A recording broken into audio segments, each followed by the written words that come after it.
That was embarrassing, humiliating, mortifying enough. A Hideout woman is suing Wasatch County and the state, saying her disability rights were violated during and after an arrest. The moments she calls mortifying. Get ready for a cold night here across the state, plus the timing of another strong cold storm. There'll be a lottery, and they'll know exactly where they're placed in that lottery. The Utah Fits All Scholarship and you. What you need to know before the application portal opens tomorrow. A bill to build a Major League Baseball stadium in Salt Lake City gets a rewrite. We'll look at who's going to pay for it now. But he's always been in my life, mostly because me and my real dad weren't that close. He was always there since I was younger. She's helping the Utah women's basketball team continue their historic season. The tragedy rocked Daisha Young's life, how she's playing through the loss and winning. Live from Utah's news leader, Fox 13 News at 9 starts right now. Good evening, everyone. I'm Bob Evans. And I'm Kelly Chapman. A woman from Hideout, Utah is suing the state along with Wasatch County, claiming her rights as someone with disabilities were violated when she was arrested 2 years ago. The charges were later dismissed. Her attorneys say her treatment and the facilities were not in line with the Americans with Disabilities Act. Fox 13 News reporter Emily Tenser spoke to the woman who calls what happened to her mortifying. Louise Kingston was booked here at the Wasatch County Jail back on October 15th, 2022. She once suffered from a stage 4 pelvic organ prolapse, causing her pain and lack of control over her bladder and bowels. The government recognizes her as disabled, and she says her rights were violated here at the jail that night. Before fall of 2022, Louise Kingston already had a long list of medical conditions. But after this night in the hands of a state trooper in Wasatch County, she claims her disabilities are now worse because of it. I think I was in shock, is what it was. The Hideout mother of 4 was arrested for an alleged DUI. Is there any way I could go to the bathroom? Once you get to the jail, yes. Before leaving for the jail, she asked repeatedly if she could use the bathroom. Anything in your underwear, anything like that, you worry about? No, but I feel like I'm gonna poop because I'm nervous. Don't poop in my car, please. We couldn't understand why I couldn't go to my own toilet, and he could even be standing in the bathroom with me. The trooper pulled out a plastic tarp. Just in case, because I'm gonna be straight with you. This is a brand new car. No, I actually, because I'm disabled. That was embarrassing, humiliating, mortifying enough. But also I had this physical impending doom where I can't hold it sometimes. In the time it took for him to fill out his paperwork and conduct tests, not once was she given the bathroom she was promised. There was no effort undertaken by the state to confirm that she was so disabled. She was placed in a cell where jail personnel allegedly laughed and mocked her. The cell had no toilet. So I just laid on the first cell floor, really just in tears. I can't wait. Once she was taken to a bathroom, she couldn't stop. She says staff eventually recognized her bowel problems and took her to a cell with a toilet, but not an ADA compliant one. With that force, the stress, the swelling, the pressure of pushing down to go when I'm squatting in the air, it really wreaked havoc with pain. Utah Highway Patrol says we are aware of the allegations. We take all allegations seriously and will review the incident thoroughly. Due to ongoing litigation, we are not able to elaborate more fully on the details in this matter. Kingston is demanding a jury trial for her case, plus the DUI charges that got her here in the first place were later dismissed with prejudice. Reporting in Wasatch County, Emily Tenser, Fox 13 News, Utah. The results now in after the key state of Michigan held primaries for both parties today, and both frontrunners glided to easy wins as we move closer now to the general election. Former President Donald Trump moved one step closer to clinching the Republican nomination, defeating rival Nikki Haley once again. And President Biden, he won Michigan easily, despite a group of voters choosing uncommitted. Nikki Haley says that she will stay into the race until at least Super Tuesday, but she's already now moved on to Colorado. Speaking of Haley, tomorrow she will hold a campaign rally right here in the Beehive State. She's set to speak on the campus of Utah Valley University at the Nordis Center at 12:30 p.m. The event is sold out. We will, of course, have coverage on that event tomorrow on Fox 13 News. The ex-husband of convicted child abuser Ruby Franke is speaking out. Kevin Franke has been collaborating on a bill in the legislature that would regulate life coaches in Utah. Last week, former YouTubers Ruby Franke and Jody Hildebrand were sentenced for child abuse. The bill would regulate life coaches and require the state to grant a life coach registration under certain circumstances. Yesterday, bill sponsor Senator David Hinkins read a letter on Kevin Franke's behalf. Life coaches today are free to offer the same services provided by licensed mental health professionals but carry none of the responsibilities or care of or liabilities associated with that profession. The issue will be studied by an interim committee between now and the next legislative session in 2025. A new plan by the city of Tremonton could turn a portion of Midland Square into a plaza for events and gatherings. But residents and members of the military, they're concerned about what this means for an important war memorial that's there currently in the square. This memorial, take a look, has the names of those from Tremonton who have served and sacrificed in World Wars I and II, the Korean War, Vietnam, and other conflicts. The project is funded by more than $400,000, but residents do not want the new design to take away from the reverence of the memorial area. That's a respect and a love for those that have given of themselves, those on the home front too. It's not just the veterans, it's people who come here and reflect. The city plans to keep the memorial intact as they try to revitalize the downtown area. It is the end of an era for a Salt Lake City woman. She says the city told her she can no longer host the backyard garden concerts she's put on for the past 23 years. 81-year-old Carolyn Turkanis says local musicians performed, there was potluck food, and it was free. Donations were accepted and given to the artists, but the city sent her 3 letters saying her concerts are in violation of city code and the show can't go on. It's a loss for me personally, but I do believe it's a loss for local musicians, and I think it's a loss for this neighborhood. I love the sense of community, and in this day and age, I think it's so important to bring people together with a common cause. Turkanis has a lawyer working to see whether anything can be done to save her summer tradition, but she's not optimistic. Fox 13 News reached out to Salt Lake City to learn more, but we have not heard back. Were your trees damaged in yesterday's storm? Fox 13 News caught up with an arborist at Red Butte Gardens in Salt Lake City. He says tree damage can be avoided if you do the proper trimming before a storm. The best thing you can do, property owner or land manager, is to have a structural pruning program. Structural pruning allows for structurally strong trees. Strong structure prevents limb breakage. He recommends you get to know your local tree trimmer and come up with a long-term plan for the trees in your yard. To find a tree expert near you, you can go to utahurbanforest.org. Well, the winds have died down, but it's cold out there, Allison. Oh my goodness, yes. So I'm going to talk about the feels like temperature, not the actual temperature, but if you're going to be laying the dog out, what it feels like on the bare skin if you're not dressed properly. It is 3 below up in Evanston, 29 degrees for Logan, 32 for Ogden, 31 for Salt Lake, 29 for Provo, 15 for Manti, just about there for Price. So what I'm saying is it is cold tonight and it's going to be cold again tomorrow morning.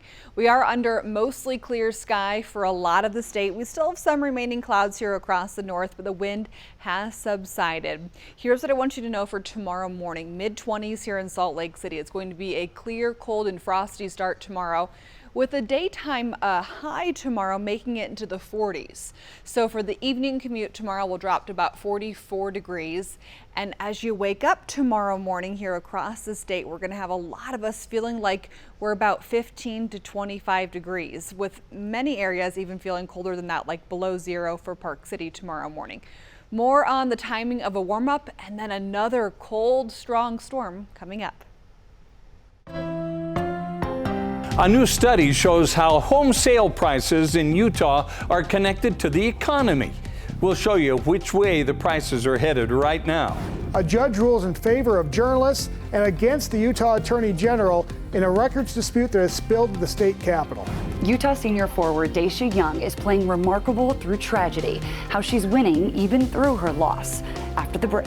It was a reunion in Atlanta with the Jazz facing the Hawks for the first time with Quinn Snyder as their head coach and John Collins facing his old team. Who came out on top? We'll tell you coming up.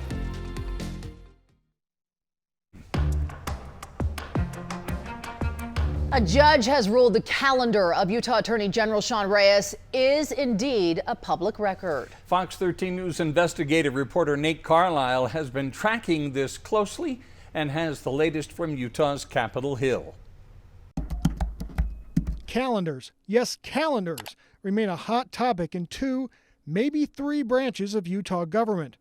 First, a judge ruled against Utah Attorney General Sean Reyes, ordering him to provide his official calendar to news station KSL on Tuesday. Reporters there asked for the calendar under Utah's public records laws. Reyes' office has argued a state statute says calendars aren't public records. A spokesman for Reyes said after the ruling he plans to appeal. We'll go ahead and jump to the second item on our agenda. About 2 hours later, a House committee was supposed to hold a hearing on a bill that would ensure going forward such government calendars stay a secret. But the hearing was canceled. Clarifying that other one, I don't think the sponsor's going to make it. Interim for bill sponsor, Senator Kurt Bramble, said he was unavailable Tuesday night. Instead, the bill was called up for a vote on the House floor, where it passed by a wide margin. It passed the Senate on Monday. The Utah Media Coalition, of which Fox 13 is a member, has opposed the sealing of the calendars, but supports a clause in the bill that would help pay legal fees in some public records disputes. Calendars aren't the only public record discussion up here on Capitol Hill. A bill that would keep secret name, image, and likeness contracts for college athletes is close to passing too. So is a bill that would create a new statewide water council, but it would exempt its records and meetings from public view. At the Capitol, Nate Carlisle, Fox 13 News, Utah. Now to a Fox 13 News exclusive. The University of Utah women's basketball team is a force to be reckoned with a winning record and a versatile team. But like many good teams, they are more than the sum of their parts. Fox 13 sports reporter Andrea Urban sat down with one of their key players who is growing on and off the court. Andrea.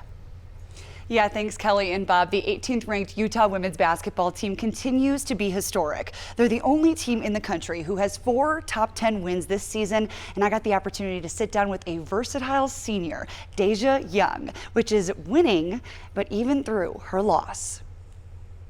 Upside by Juju, leaves that reverse side pass open. Young! Wow! I would say what's working for me is I'm not like second guessing anything anymore or overthinking or looking to other people to score. When Utah's star shooter, Gianna Neepkins, went down with a season-ending injury, it was time for Daisha Young to step up. They're really good offensively, so I didn't have to score. I just did what was needed. I always do what's needed. Daisha was a perfect 6 for 6 in Utah's upset win over 7th-ranked USC. What a finish. That's a tough finish. Came from a mid-D1 school, a really good one, but it was like a pick-me-up last-minute thing. I was just blessed to get the opportunity. And then playing on a good team, had all these like highly recruited people, that you just had Daisha. You're like, okay, who's that kid? So I just like let them know. Yeah, I just want to like let people know like, oh yeah, I'm here too. Like I'm pretty good too. Pretty good is an understatement. Daisha hit the game-winning buzzer-beater shot for the Utes to upset yet another top 10 team. A career-defining moment and a shot she'll never forget. My sister's dad passed after the Colorado game. So it was bad timing, horrible timing. But the good thing is he got to see my game-winning shot. That was our last text, actually. He was like, "Congratulations on your game-winning shot." Yeah, it was a tough one, but I'm really glad he got to see that. He died that night afterwards, and my real dad passed when I was in high school, my senior year. Wow. So it's like a double whammy. So it was kind of tough. But he's always been in my life, mostly because me and my real dad weren't that close. He was always there since I was younger. So him passing, it's like losing my dad twice again, in a way. So that was really tough for me. The only choice I had was either stay in my room and just be sad, or go play. They wouldn't let me sit in the room. They kept getting me out of the room, kept making me laugh on purpose when I didn't want to laugh. Through it all, she's proud of where she's at today. I feel like I'm handling it better than when I was 17 and my real dad died than now, but they've really been really supportive. You ever take a moment to be proud of yourself? I don't think I do enough. Sometimes I do. You should be proud, Deja. The Utes are back in the Huntsman Center this Thursday, and they'll be honoring all the graduating seniors, including Deja, this Saturday. Live in studio, Andrea Urban, Fox 13 News, Utah. Great story. Thanks, Andrea. Well, as we said before, it's cold out there. You're talking about, it feels like temperature. Yes, so temperatures are going to be really chilly tonight. Even straight up temperatures will be quite cold. I want to quickly mention that we're not the only ones dealing with this front that really rocked our world last night and today. Our temperatures are significantly colder, but look off to our east. Also, do want to mention that there's severe weather happening in Chicago tonight, even the threat of tornadoes on this February day. For us here in Salt Lake right now, it's 31 degrees, but it's feeling a little bit cooler out there. 32 for Ogden, 29 degrees in Provo. We have less wind in the forecast overnight and throughout the day tomorrow. Things are going to be continuing to calm down, and so tomorrow will be a pretty pleasant day, very close to average, sunny in the 40s tomorrow. But for what it currently feels like is, it feels like it's below zero for Evanston, 29 for Logan, 15 degrees for Manti, 18 for Price, 24 for Vernal, 7 degrees for Bryce Canyon. So it is cold out there, 12 degrees over in Ely. It is a cold, cold night here across the state, 26 in Moab. And for the Wasatch Front tonight, mostly clear, a little breezy at times, but that's going to become much more calm into the overnight hours. We've got a chilly morning ahead of us with frost as you wake up. Sunny and warmer tomorrow, temperatures into the 40s. Thursday is my pick of the week, as temperatures are going to be even a little bit warmer. We'll see a little bit of a breeze on Thursday, but by Friday our wind picks up ahead of another cold, strong storm this upcoming weekend. Satellite and radar right now here across northern Utah showing you we had some remaining snow showers today. Those have died down. We still have a little bit of clouds, mainly over the mountains of northern Utah, but beyond that, mostly clear sky here across the state. For Salt Lake, 23 degrees, chilly, light breeze at times, and then tomorrow morning we'll see those temperatures continuing to drop as we fast forward into the early part of tomorrow, and we'll see temps in the teens and 20s for a lot of the state. 11 for Evanston, but it could feel like it's 0 or close to that into tomorrow morning. 7 degrees for Park City. And then for tomorrow afternoon, we'll have sunshine and very close to normal temperatures for your Wednesday. Then by Thursday, we warm up a little bit more, all ahead of our next storm that's going to be moving in. So you know how we had the mid-30s today? We're going to have that again on Sunday with another strong, cold storm coming out of the northwest. We'll start as rain with wind, and then we'll see that chance for snow for the second half of the weekend. So we very well could see some weather impacts, unfortunately, for your weekend plans. For St. George, 62 tomorrow, close to 70 Thursday, Friday. Then you'll see a 10-degree cool down Saturday into Sunday. For Salt Lake, we will see a more significant cool down second half of the weekend. Look at that, 53 on Saturday to 37 on Sunday and Monday. We'll talk more about the incoming storm coming up in just a bit. We'll be right back.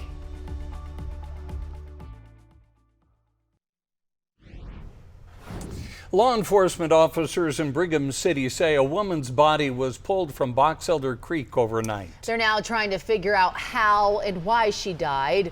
Police say a man called for help at about 1:30 this morning, saying his wife was missing. Officers searched the area. They found her in the creek about 2 blocks from her house. Police say she was about 70 years old and not dressed for the weather.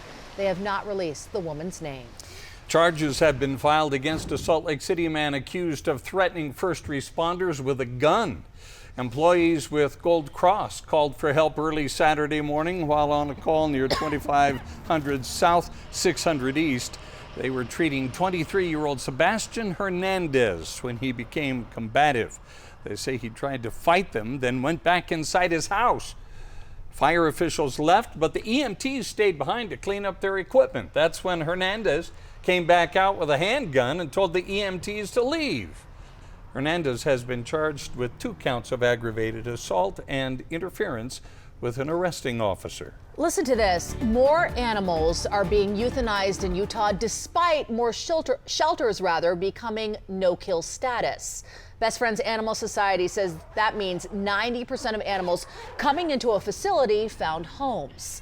Today, Governor Cox declared 2024 as no-kill shelter year in Utah. That is something that every single one of you can be proud of.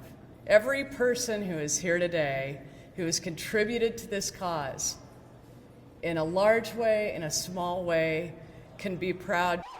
Activists hope the declaration will be a final push to make Utah not only the first no-kill state in the West, but also the largest no-kill state in the country. The bill to build a Major League Baseball stadium in Salt Lake City gets a rewrite. I'll tell you who's going to pay for it now. A woman is suing Tim Ballard over an injury she suffered while training to go undercover with the nonprofit Operation Underground Railroad. But now witnesses say some of her claims aren't true. Another big Tuesday night for the BYU and Utah State basketball teams. The Cougars in Kansas to take on the Jayhawks. We'll have the highlights coming up.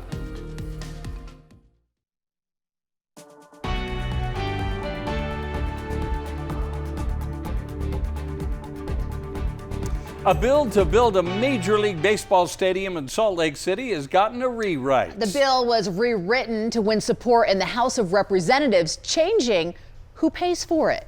Fox 13 News political reporter Ben Winslow has the latest from Utah's Capitol Hill. The bill that builds a Major League stadium across from the Fair Park passed the House of Representatives after seeing significant changes. We're using the increment funding, right? The increase that would be applied to the sales tax, the state portion, will now go toward the district or the construction of a stadium if we sign a franchise agreement. In other words, all the new money that would be generated by the project. The Larry H. Miller Company is investing billions of dollars to develop the neighborhood across from the Fair Park that includes a site for a Major League Baseball stadium. The bill keeps a tax hike on rental cars to also help pay for it, but no longer raises the tax on hotels, instead relying on sales tax revenue from the project itself. There was enough opposition to that concept that we wanted to pull back and find something that everybody could really be comfortable with.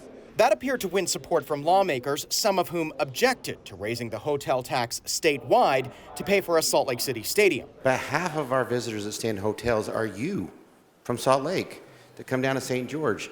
And I could not vote for a bill that's going to increase taxes statewide for this issue. But the bill now removes an earmark in tax money for rural Utah to help pay for emergency medical and search and rescue needs. I am totally in support of this bill now. But I do also want to make a point to rural Utah, because that was a big part of the original bill that many parts of rural Utah were going to be getting some help. Some lawmakers say the development project will also help combat crime and clean up the area along the Jordan River. We know this is going to be a good thing.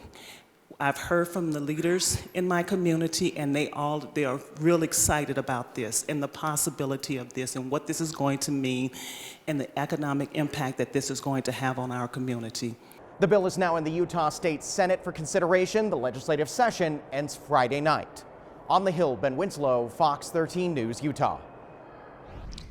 A bill to let Salt Lake City raise sales taxes to help fund a National Hockey League arena passed the Utah State Senate tonight.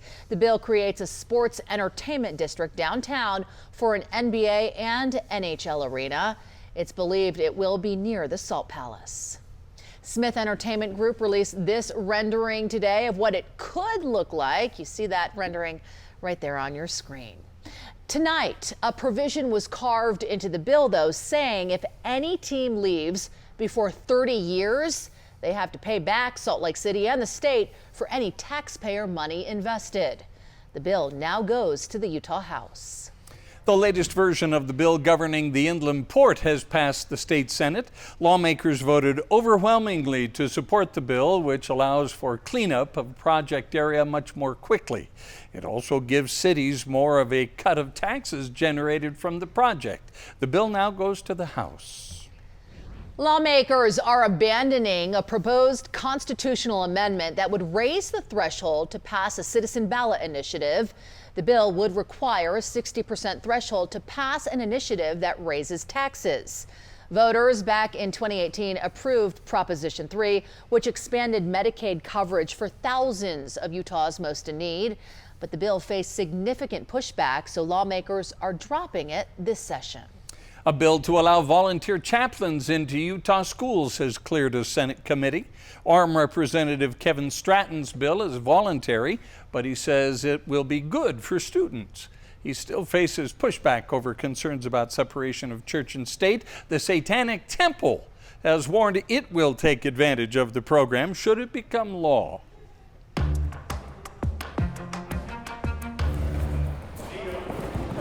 I have no peripheral vision. It's all double vision, and I will live with this for the rest of my life. That is Bree Ryder, a licensed clinical social worker and former Marine, who says she was sexually assaulted and injured while training to go undercover with Operation Underground Railroad. But now witnesses are coming forward with new information about the lawsuit she's filed, saying some of her claims about that injury are not true. Fox 13 News investigative reporter Adam Herbets has tonight's update. Well, Bree says she had to have surgery to remove bone fragments from her face because of that injury at the OUR gym in Draper. She also had to have her eye socket replaced with an implant. Her lawsuit is against OUR and Tim Ballard, the former CEO, because she says he was there that day. Quote, Ballard was present and refused to call an ambulance because he wanted no record of the event occurring at OUR's training. In response, 2 witnesses have now come forward, both of them contracted with OUR at the time to lead the training, and both of them say they don't remember Ballard being there that day. I don't remember anybody, let alone Tim, ever talking about not or denying any sort of medical attention to her. I do remember being around the mat because I remember her getting hurt, but I must be off camera. I was there as a volunteer instructor. I'm a physician assistant by trade. I never left the building, so I would be really surprised if he came and went without me noticing. That second witness with the distorted voice says he doesn't want to reveal his identity because he still does undercover work to fight human trafficking with another organization. Bree specifically asked to be in that first group because we asked for volunteers, and I recommended she don't join that group. I think that was why she got hurt. It was because I let her be on the mat with those 3 guys that were obviously bigger than her. Both witnesses say Bree signed a waiver and that she was driven to the hospital, but not taken by ambulance. Her attorney says, quote, at trial, the facts will show that Tim Ballard, who orchestrated the required training, was either present or was in the building when her eye socket was smashed in. Reporting in studio, Adam Herbets, Fox 13 News, Utah. Starting tomorrow, applications open for the Utah Fits All Scholarship. What you need to know and why some educators have continued concerns over the funding. And Utah's home sale prices are connected to Utah's great economy. We'll show you which way they're headed this year.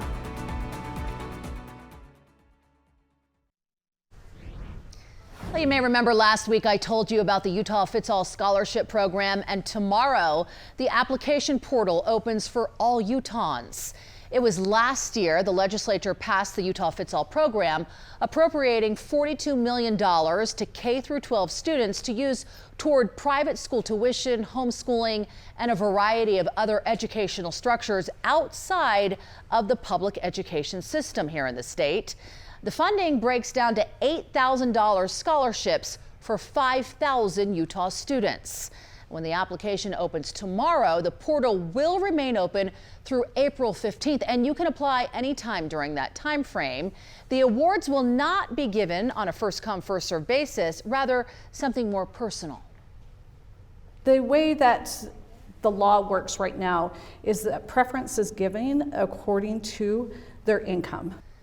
When applying, families need to be prepared to submit their child's birth certificate, proof of residency, and financial information. After the application closes, those who receive the scholarship will be notified on April 18th. Those who are not accepted into the program will also be notified. If there's a high demand, there'll be a lottery, and they'll know exactly where they're placed in that lottery. You can find the application for the Utah Fits All Scholarship Program at ufascholarship.com. That portal opens tomorrow. Meanwhile, Representative Candice Perucci, co-sponsor of the Utah Fits All Scholarship Bill, tells me a request for additional funding to the program has been submitted and is awaiting a final vote sometime between now and the last day of the session, which is this Friday. The legislation has been controversial from the beginning. Opponents, including the Utah Education Association, saying it takes money away from already underfunded public education. Bob? Kelly, Utah's strong economy is a steady influence on home prices, which continue to go up. A new study says Salt Lake County's housing market displayed remarkable resilience against even modest declines, maintaining stable prices despite a decrease in home sales. A study done by the Kempsey Gardner Institute for the Salt Lake Board of Realtors shows home prices had their largest increase on record from 2020 to 2022, up more than 40%. But from 2022 to 2023, prices actually decreased, but not by much, just 2.8%. Study author James Wood says with the current unemployment rate of about 2.5%, only 57 of the 11,194 home sales in Salt Lake County last year were either foreclosures or short sales. That's about 0.5%. That's compared to 18% of all home sales during the Great Recession. Wood says Utah and Salt Lake County's strong employment conditions helped prevent housing prices from any serious decline last year, and that's even with home sales slumping to their lowest level since 2010. The study says higher mortgage rates are to blame for that. Still, the outlook for 2024 is good. In the last 6 months of last year, monthly sales prices showed slight upticks over the same period the year before. And in the first part of January of this year, that trend continued, indicating 2024 could be good for home sale prices. Now, although prices appear to be rising, study authors say it'll be a while before the monthly median sales price exceeds the May 2022 peak price of $565,300. Well, today we only made it to 35 degrees here in Salt Lake City. Coming up, I'll let you know if we've made it into the top 5 wettest Februarys ever here in Salt Lake. The Utah Jazz opened up a 3-game road trip tonight in Atlanta. Could they start it with a win over the Hawks? And the Cougars at Allen Fieldhouse against 7th-ranked Kansas. Could BYU Cougars pull off the upset? The highlights are on the way.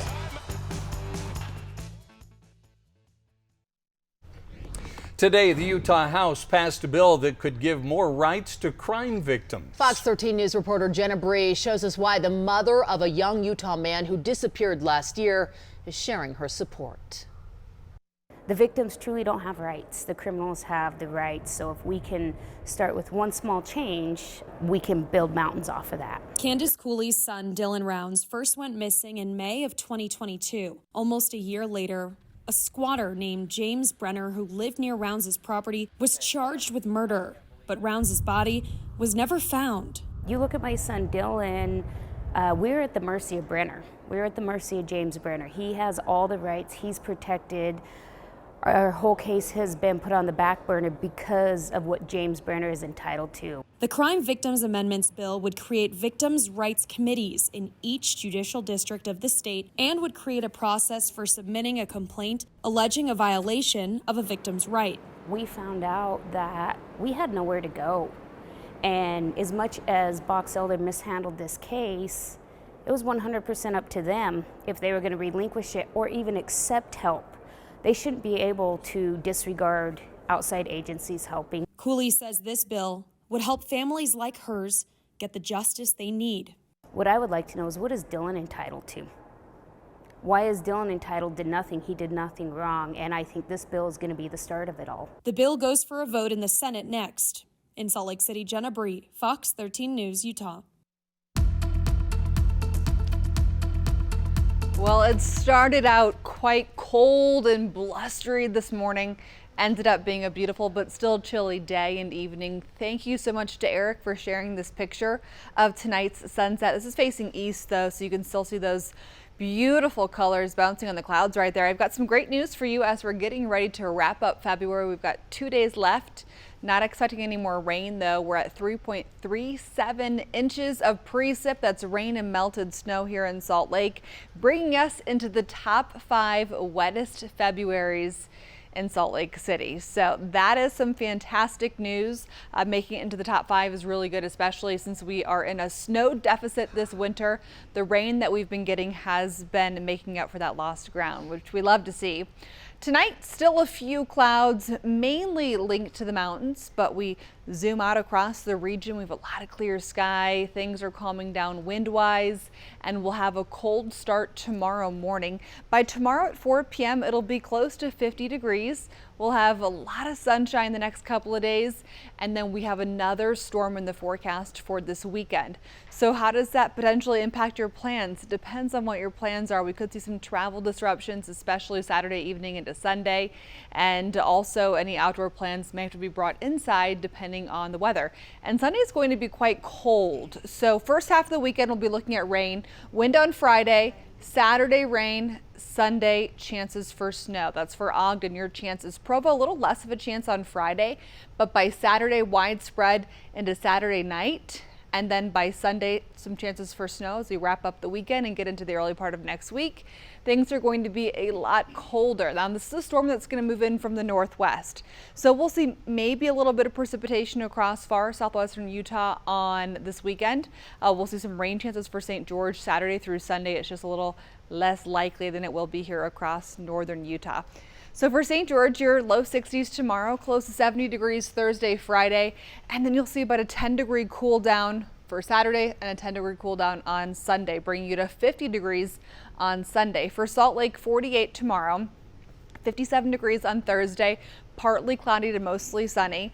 Friday, windy, widely scattered rain chances.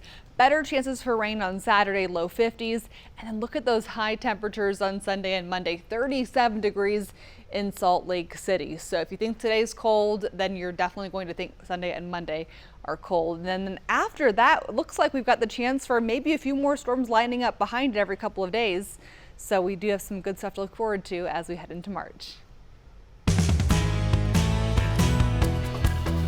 BYU has done more than hold their own in their first season in the Big 12. They picked up some big wins in the toughest conference in the country, and the biggest one came tonight at Kansas.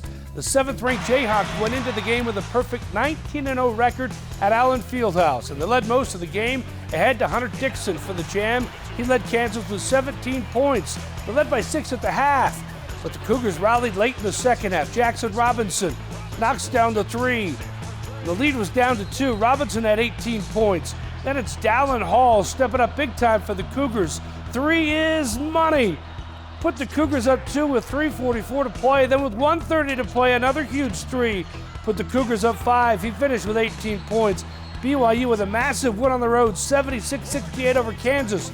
The Cougars are 20-8, 8-7 in the Big 12. Number 22 Utah State playing tonight at Fresno State. Here's Great Osamor with the low down jam for the Aggies. He's tough to stop down there. Then on the defensive end, gets the steal, and it's a breakaway. Easy 2 for the Aggies center. The Aggies led it by 5 at the half, but right now Fresno leads it by 2 with just over 2 minutes to play. The Jazz started a 3-game road trip in Atlanta. John Collins was back against his old team, and the Jazz played against former coach Quinn Snyder for the first time. First quarter, the alley-oop to Lauri Markkanen 2 of his 11 points. The Jazz trailed by 8 at the first half. Then in the second, it's Colin Sexton. Draws the contact scores. He led the Jazz to 22 points. They trailed by 11 at the half. The Hawks opened it up in the second half. Bruno Fernando throws it down. Colin scored just 5 points against his old team in his return as the Hawks beat the Jazz 124-97. The Jazz fall to 27-32. High school basketball, Timpview and Alta at the 5A semifinals. First quarter, Jackson Robbins knocks down the three, just 21 points, but the top-ranked Hawks trailed for most of the first half. That's because of this guy, sophomore Dean Record. Three is good. He scored 24 of his 25 points in the first half. Hawks went inside to Carter Doliak, bucket of the foul. He had 18 points. The Thunderbird went back to Ruckert. Backdoor cut, and he rocks the rim. Timpview led it by 10 at the half. But Alta rallied back. Zach Pemke added 16 points as Alta won at 72-60. They advanced to the championship to face the winner between Highland and Olympus. They're playing right now late at the Huntsman Center. Ooh, that's going to be a good game. Yeah, right? So, and When's now, the championship? Sorry. On Friday. No, on I Friday apologize. afternoon. All the 5A and 4A girls semifinals, 4 straight games at the Huntsman Center for the championship. So I just love playoff season. Yeah, of any it's sport. so exciting.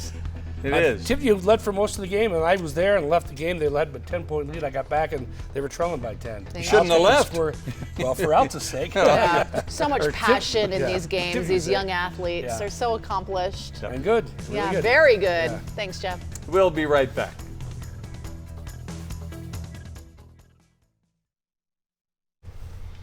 A newly released list of, quote, America's sexiest police uniforms places Utah at number 49 on the list of 50 states. What? No. We only beat North Dakota. Look at these sharp men. Holy what are they cow. talking about?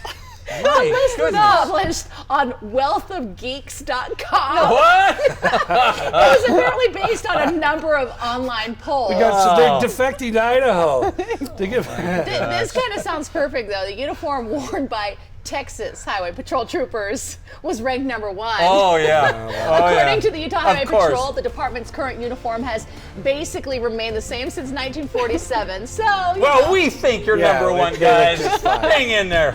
Quick Cast is next.